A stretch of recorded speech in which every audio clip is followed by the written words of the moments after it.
अस्सलाम वालेकुम। मेरा नातिया बीबी है, 4 बच्चे ने, 3 बेटियां ने, 1 बेटा।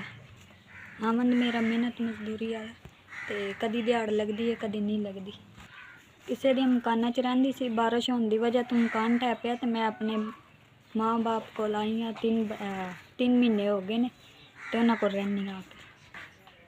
मैं अपने पेके घर आई हाँ ते गोया थप के ते अपने मेहनत करके ते बच्चों का पेट पालनी है। मेरे बच्चों की स्कूल जाने की उम्र हो गई है, ना मेरे मियाँ च नहीं मते ना मेरे च ते खर्चे की वजह तो आके मैं ना स्कूल दाखिल करा सकनी है, ना कापियाँ ने, ना पेंसिल है, ना दाखिला है, कोई चीज़ नहीं। तो मैं बड़ी मजबूर हाँ। मेरे बच्चों पढ़न लिखाने की उम्र ज़ाया होंदी है, फिर मुस्तकबिल नहीं बनता पिया। मेरे बच्चों का स्कूल दाखिल हो जान, पढ़ जान तो मेरे वास्ते यही जन्नत है, यही मेरे वास्ते दुनिया ने।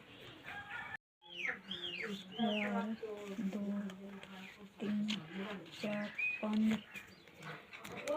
भला वे जे मेहरबानी तुहाडा दिते आया 5000 रुपया मेरे तोड़ी पड़ गया।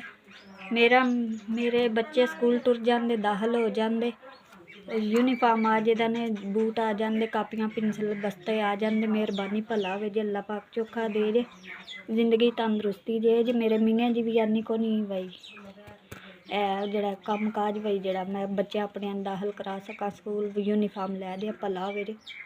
2-3 महीने हो गए मैं अपने पेके बुए आई हाँ। मेरा अपना मकान को नहीं आया, मैं इत्थे ही बच्चों दाखिल कराना। भला होवे जे, अल्लाह पाक जिंदगी तंदरुस्ती दे जे, अल्लाह चोखा दे जे। तुहाडे घल्ले होए 5000 रुपये नाल मैं अपने बच्चों के कापियाँ पेंसिल बस्ते बूट वर्दियाँ लै लांगी। भला होवे जे, अल्लाह पाक जिंदगी तंदरुस्ती दे, अल्लाह सोना तुहानू दे ही रखे, अल्लाह पाक चोखा दे जे, जिंदगी तंदरुस्ती दे, अल्लाह कारोबार च बरकत पाए जे।